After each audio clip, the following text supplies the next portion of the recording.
제가 10년 전 We Were Soldiers, 우리는 군인이었습니다 라는 미국 영화를 보았습니다. 미국이 초기 베트남 전쟁을 진행하게 되는 배경의 영화인데, 이 영화의 주인공은 베트남에서 지휘관이자 미군 교관이었습니다. 이 주인공이 이제 베트남으로 떠나게 되는 미국 병사들을 훈련소에서 교육하는데 헬리콥터에서 땅에 착지하는 연습을 시켰습니다. 그때 미군 병사들은 이 연습을 하면서 주인공인 교관에게 지적을 받는데, 방금처럼 헬리콥터에서 그렇게 내리면 벌써 적군의 총에 죽었다고 가르칩니다. 이때 미군 병사들은 교관의 설명을 들으면서 심각하게 생각하지 않고 서로 웃으며 가볍게 듣습니다. 그리고 몇 주간의 긴 훈련 기간이 다 마치고 이제 베트남으로 떠났습니다. 다음날 훈련한 대로 헬리콥터가 진짜 적진으로 내릴 때에 교관의 지적대로 하지 않고 땅에 착지한 미군 병사들은 적의 총에 죽게 됩니다.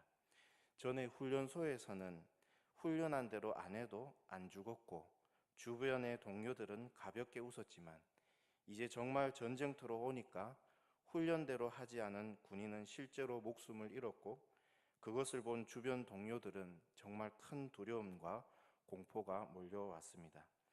오늘 사도 바울은 우리에게 하나님께서 놀라운 선물 예수 그리스도를 주셔서 우리의 신분이 바뀌게 되었고 우리의 삶의 태도가 바뀌어야 됨을 가르쳐 주었습니다.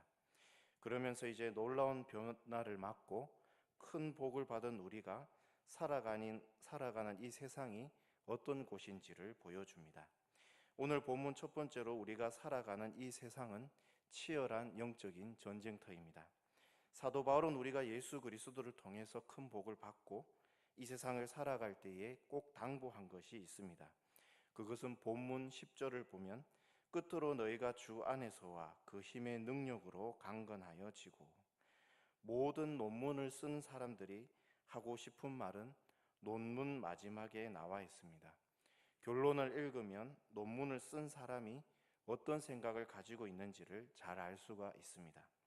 사람들이 살아가면서 아무리 주옥 같은 말을 남기더라도 그 사람의 가장 중요한 생각은 생의 마지막 말, 유언에서 나타납니다. 사도 바울은 예수 그리스도를 통해서 새롭게 변화된 성도들에게 에베소서를 마무리하며 마지막 말을 남깁니다. 그것은 너희가 주 안에서 하나님의 능력으로 강건해지라는 것입니다. 예수님을 통해 변화된 우리가 끝까지 승리하려면 다른 것이 아니라 주 안에 있어야 하고 예수님의 능력으로 강건해지는 것입니다. 왜냐하면 이제 예수님으로 변화된 우리가 상대할 적이 생겼는데, 그 적은 바로 마귀입니다. 본문 11절을 보면 마귀의 간계를 능히 대적하기 위하여 하나님의 전신갑주를 입으라.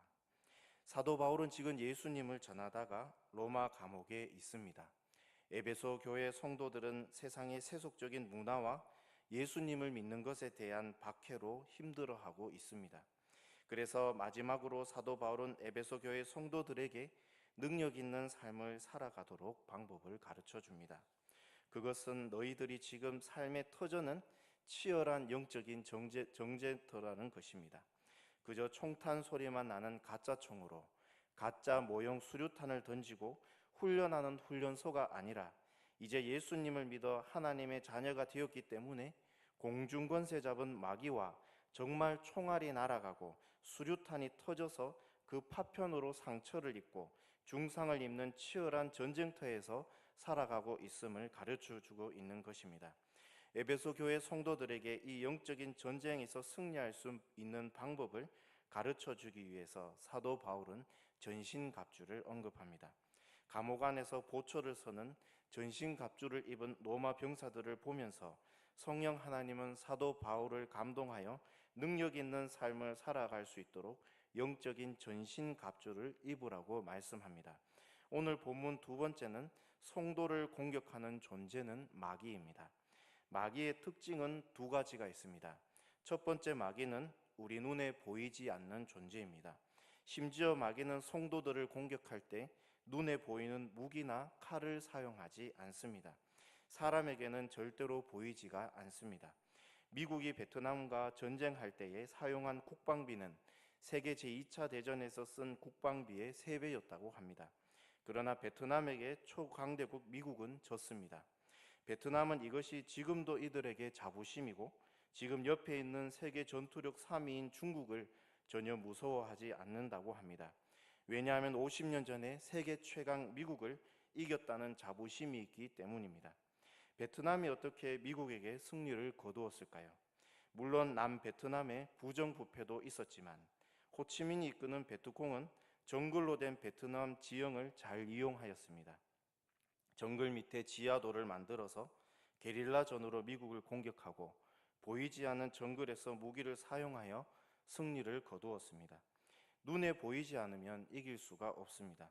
이와 마찬가지로 마귀는 우리 눈에 보이지 않는 영입니다.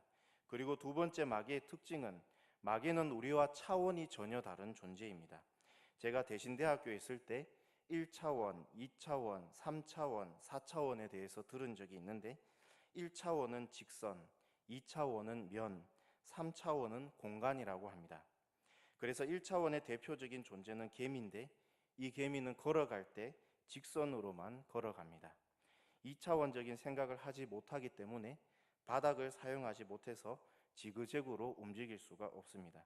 그런데 2차원의 대표적인 존재가 곤충입니다. 무당벌레나 이런 곤충들은 바닥면을 사용해서 지그재그로 걷습니다. 그리고 3차원의 대표적인 존재가 바로 우리 인간입니다.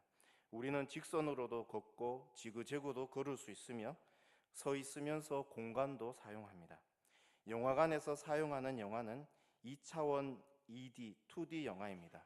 그냥 일체감이 없이 공간에서 상영됩니다. 그러나 돈을 조금 더 주면 공간을 사용하는 입체적인 영화가 바로 3D 영화입니다. 2D와 3D 영화의 내용은 같아도 영화의 입체감은 확실히 다릅니다. 직선만으로 걷는 1차원적인 개미는 면을 사용하여 지그재그로 걷는 곤충을 절대로 이해할 수 없습니다. 그리고 면을 사용하는 2차원적인 곤충은 선과 면과 공간을 사용하는 3차원적인 사람을 절대로 이해하지 못합니다. 개미와 인간이 싸우면 개미는 상대가 되지 않습니다. 무당벌레와 인간이 싸우면 무당벌레는 사람에게 상대가 되지 못합니다. 왜냐하면 차원이 다르기 때문입니다. 옛날 스티븐 호킹 박사는 살아있을 때 8차원까지 발견했고 그리고 그 8차원까지는 이해한다고 발표했습니다. 그러나 그 위에 또 다른 차원이 있기는 하는데 자기는 도저히 이해할 수 없다고 고백했다고 합니다. 3차원을 살아가는 사람이 영적인 존재인 마귀와 싸우면 상대가 되지 않습니다. 그런데 이 마귀는 보이지 않는 괴계를 통해서 인간을 사로잡기도 하고 자신의 하수인으로 만들기도 합니다. 괴계는 속임, 거짓말입니다. 죄 없는 아담이 마귀의 괴계에 넘어갔습니다. 성령의 능력이 육체적인 힘으로 나타난 사람은 삼손이 유일합니다. 이 능력의 전 삼손이 요염하다란 뜻을 가진 드릴라에게 속아서 눈이 뽑히고 짐승이 돌리는 큰 맷돌을 돌리는 짐승 같은 노예로 전락하였습니다. 전쟁하면 백전백승이요 하나님께 찬양하면 시편이 되는 능력의 종 다윗은 우리아의 아내 밧세바에게 스스로 넘어가서 간음죄를 저지르고 밧세바의 남편을 살인한 살인자가 되었습니다. 결국 두 사람은 다 회개하였지만 이런 비참한 상황을 경험하게 되었습니다. 우리가 깨어있지 않으면 엉뚱하고 아주 어리석은 전쟁을 하게 되는 것입니다. 본문 12절을 보면 우리의 씨름은 혈과 육을 상대하는 것이 아니요 통치자들과 권세들과 이 어두움의 세상 주관자들과 하늘에 있는 악한 영들을 상대함이라. 씨름은 원래 팔레, 단순한 씨름이 아니라 로마 시대 때 1대1로 몸을 던져 싸우는 치열한 레슬링입니다. 옛날 로마 시대 때 황제는 검투사를 키워서 콜로세움 경기장에서 서로 몸을 던져 싸우게 했습니다. 그래서 로마 시민들의 마음을 사로잡았습니다. 검투사들의 씨름은 목숨을 걸고 싸우는 레슬링입니다. 사도 바울은 우리 성도들이 삶에서 싸우는 것은 혈과 육이 아니라고 합니다. 혈과 육은 눈에 보이는 3차원적인 존재인 사람입니다. 우리는 사람에게 마음의 상처를 받습니다. 모욕을 당하기도 하고 씻을 수 없는 수치, 자존심의 상처를 입기도 합니다. 그러나 사도 바울은 자신에게 돌을 던진 존재를 봐야지 자기에게 날아오는 돌을 보아서는 안 된다고 합니다. 우리는 마귀에게 많이 속습니다. 서로 섬기고 사랑해야 하는 이웃과 씨름을 하려고 합니다. 사도 바울은 속지 말라는 것입니다. 그렇게 만드는 존재, 통치자, 권세, 어둠의 세상 주관자, 하늘에 있는 악한 영들, 이들은 눈에 보이지 않는 우리와 차원이 다른 악한 마귀와 그 세력들입니다. 이들이 괴계를 사용해서 성도들끼리 서로 싸우게 만들고 그 싸움의 실체는 보지 못하는 것입니다. 그 악한 실체, 마귀와 그 악한 세력들을 보라는 것입니다. 우리가 과연 보이지도 않고 사람과는 차원이 다른 영적인 존재인 마귀를 과연 이길 수 있을까요? 오늘 본문 세 번째는 하나님께서는 우리에게 마귀를 이길 수 있는 방법을 주셨습니다. 사도 바울은 하나님께서 마귀의 관계를 능히 이길 방법을 주셨다고 말씀합니다. 본문 13절을 보면 그러므로 하나님의 전신갑주를 취하라. 이는 악한 날에 너희가 능히 대적하고 모든 일을 행한 후에 서기 위함이라. 전신갑주라는 말은 온몸을 무장한 상태라는 뜻입니다. 머리부터 발바닥까지 공격받지 못하도록 무장한 상태입니다. 마귀는 우리에게 세상 끝날까지 공격합니다. 그리고 마귀는 우리의 어떤 곳이든 틈이 있으면 절대로 그 기회를 놓치지 않습니다. 하나님께서는 우리의 약한 부분을 가려 주시고 덮어 주시지만 마귀는 우리의 약한 부분을 집중해서 공략하여 넘어지게 합니다. 그래서 필히 우리는 매일 전신갑주를 입어야 합니다. 취하라는 명령은 능동태입니다. 내가 매일 전신갑주를 입어야 한다는 뜻입니다. 존 칼빈 선생님은 우리의 모든 삶을 악한 날을 의미한다고 하였습니다. 이 날은 마귀가 우리를 공격하는 시간을 하나님께서 허용하신 시간이고 또한 극단의 시험과 시련도 있는 시간입니다. 그래서 우리가 이 세상에서 죽을 때까지 우리는 마귀와 싸워야 합니다. 이 전신갑주를 입으면 전쟁을 이기고 우리는 당당하게 설 수 있습니다. 그렇다면 이 전신갑주가 어떤 것인지 알아보도록 하겠습니다. 전신갑주는 총 6개로 되어 있습니다. 본문 14절을 보면 그런즉 서서 진리로 너희 허리띠를 띠고 의의 호심경을 붙이고, 먼저 전신갑주 두 가지는 진리의 허리띠와 두 번째 의의 호심경입니다. 로마 병사의 군복은 무릎까지 내려오는 짧은 치마 형식으로 되어 있습니다. 전쟁을 할 때 내려오는 옷가지들을 허리띠 안에 집어넣고 전쟁을 하였습니다. 옷이 걸리적거리면 움직일 때 방해가 되어서 제대로 전투력을 발휘하기가 힘듭니다. 진리는 거룩함입니다. 또한 허리띠는 허리에 있습니다. 허리는 몸의 중심부입니다. 진리는 사람의 허리만큼 참 중요합니다. 성도는 거짓말을 해서는 안 됩니다. 칼빈 선생님은 진리는 우리의 거룩한 삶을 의미하는 것이라고 언급했는데 모든 위선을 정죄하고 눈가리만 하는 외식을 버려야 된다고 언급하였습니다. 순전한 삶이 중요합니다. 우리에게 거짓의 흔적이 있으면 안 됩니다. 진실해야 됩니다. 아무리 능력이 있어도 달란트가 많아도 교묘하며 거짓말이 있다면 벌써 폐잔병입니다. 우리는 하나님의 말씀으로 깨끗해야 됩니다. 이것이 중요합니다. 거짓이 있다면 정말 회개해야 합니다. 우리는 거짓말로 살아가면 마귀의 하수인으로 살아가게 됩니다. 두 번째는 의의 호신경입니다. 칼이나 창으로 찔리는 것을 방지하기 위해서 로마 병사들은 가슴과 배 부분에 가죽으로 된 흉배를 달았습니다. 의인은 하나님 앞에 나아가는 자격입니다. 이것은 오직 예수 그리스도를 믿음으로 획득하게 됩니다. 마귀는 우리에게 하나님 앞에 나아가는 자격을 과연 받을 수 있느냐고 묻습니다. 네가 어떻게 하나님의 자녀인가? 이런 과거가 있으면서 어떻게 하나님의 자녀고 또 교사로 섬길 수 있는가 되묻습니다. 마귀는 우리에게 뻔뻔하다고 합니다. 마르틴 루터는 종교개혁 전에 수도원의 수도사로 있으면서 자신이 잘못을 할 때면 저녁에 회초리를 가져와서 피가 바닥에 흥건할 정도로 때리고 그래서 여러 번 실신도 했다고 합니다. 그러나 그렇게 할 때 마음은 더 무겁고 자신이 지은 죄에 대한 죄책감이 줄지 않아 하나도 자유롭지 못하였습니다. 그러나 마르틴 루터가 믿음으로 구원받는 것을 깨닫고 종교개혁을 시작하고 마귀가 마르틴 루터 앞에서 루터가 지은 죄들을 열거하고 하나님 앞에 나아가는 의에 대한 고발을 할 때 마르틴 루터는 책상에 있는 잉크병을 벽면에 던지면서 나는 예수 그리스도를 믿음으로 하나님께서 나의 죄를 다 용서하셨다라고 선포하였습니다.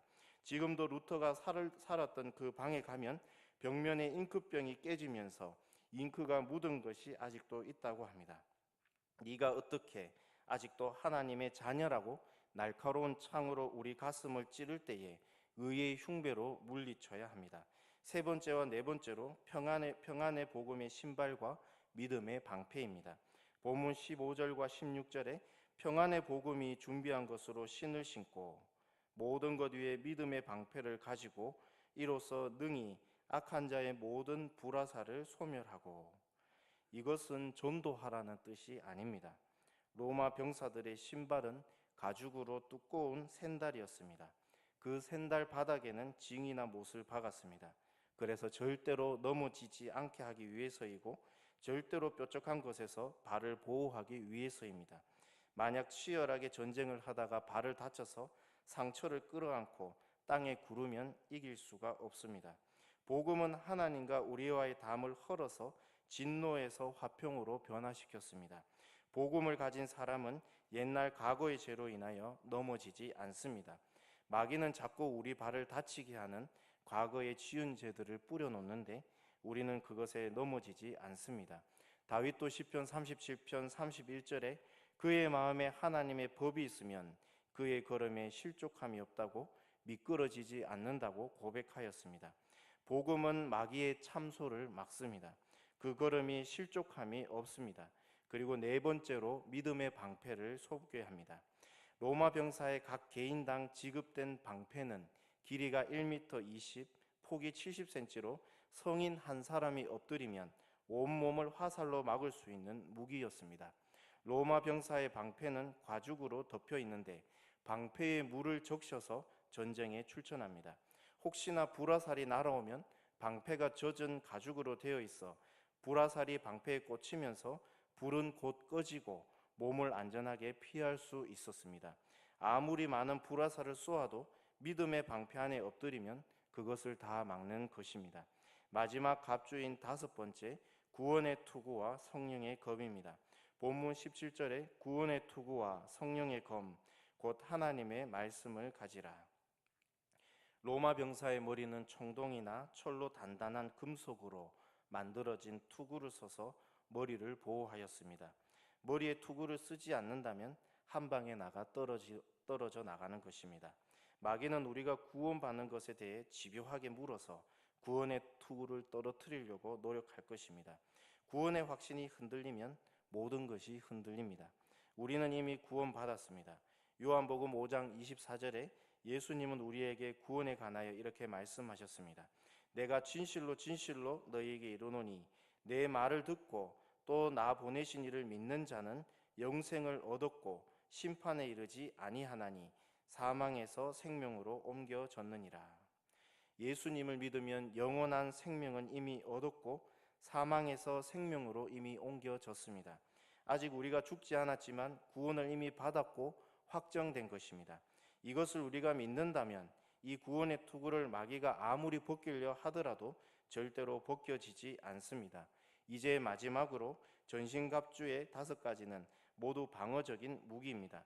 그런데 유일하게 이 성령의 검, 하나님의 말씀은 공격적인 무기입니다. 말씀은 성령과 함께하고 성령은 말씀과 함께합니다. 따라서 성령을 강조하면서 말씀을 소홀히 하면 건전한 성령론이 아니고 말씀을 강조하면서 성령을 소홀히 하면 건전한 성경론이 아닙니다. 아주 좋은 명검은 칼에 부딪혀도 절대로 부러지지 않고 칼이고 방패고 내리치면 모든 것을 시원하게 다 잘라버립니다. 하나님께서 모세의 뒤를 이은 요수아에게 성령의 검, 하나님의 말씀을 주셨습니다. 좌로나 우로나 행하지 않고 말씀에 순종하니까 요단강이 갈리고 여리고성이 무너졌습니다. 온갖 단단한 가나안 민족의 철로 만든 칼이 무용지물이었습니다. 하나님은 이스라엘 왕에게 율법의 복사본을 양의 가죽으로 베껴서 늘 옆에 두도록 명령하셨습니다. 하나님 말씀에 순종한 이스라엘 왕은 주변 나라들이 철병거가 있어도 무용지물로 만들어 버렸습니다. 히브리서 기자는 하나님의 말씀에 대해서 이렇게 말씀합니다. 히브리서 4장 12절에 하나님의 말씀은 살아있고 활력이 있어 좌우에 날선 어떤 검보다도 예리하여 혼과 영과 및 관절과 골수를 찔러 쪼개기까지 하며 또 마음의 생각과 뜻을 판단하나니. 마귀는 우리가 말씀을 읽는 것을, 듣는 것을 방해할 것입니다. 왜냐하면 우리가 성령의 검, 말씀을 잡으면 마귀는 어쩔 도리가 없이 도망가야 하기 때문입니다. 그래서 최대한 우리가 말씀을 읽지 못하도록 할 것입니다. 반대로 우리가 말씀을 읽지 않으면, 듣지 않으면 영적 전쟁에서 절대로 승리할 수 없습니다. 중국 선교의 아버지 허드슨 테일러는 자신이 말씀을 읽을 시간이 되면 청소해야 되는 것이 눈에 띄어도 일어서지 않고 그냥 그 자리에 앉아서 성경을 읽은 후에 청소를 했다고 합니다. 사도 바울은 전신갑주를 취하라고 설명한 후에 기도하라고 말씀합니다. 본문 18절에 모든 기도와 간구를 하되 항상 성령 안에서 기도하고 이를 위하여 깨어 구하기를 항상 힘쓰며 여러 성도를 위하여 구하라. 기도 외에는 능력이 나가지 않는다고 예수님은 제자들에게 분명히 말씀하셨습니다. 주기철 목사님의 사모님 오정모 사모님은 주기철 목사님이 신사참배로 일본 경찰의 방해를 때문에 먹을 것을 주변에서 구할 수가 없었다고 합니다. 그래서 어쩔 수 없이 금식으로 기도하는 것이 다반사였는데 그 동네에 귀신 들린 한 사람이 있어서 건장한 장정 여럿이 잡아도 그 장정들을 거꾸로 때렸지만 오종모 사모님 앞에서는 사시나무 떨듯이 벌벌 떨었다고 합니다. 결론입니다. 예수 그리스도로 변화받은 우리들은 이제 세상에서 추구하는 잘 먹고 잘 사는 길이 열린 것이 아니고 이 세상 바하세불 마귀와 치열한 영적인 전투를 해야 합니다.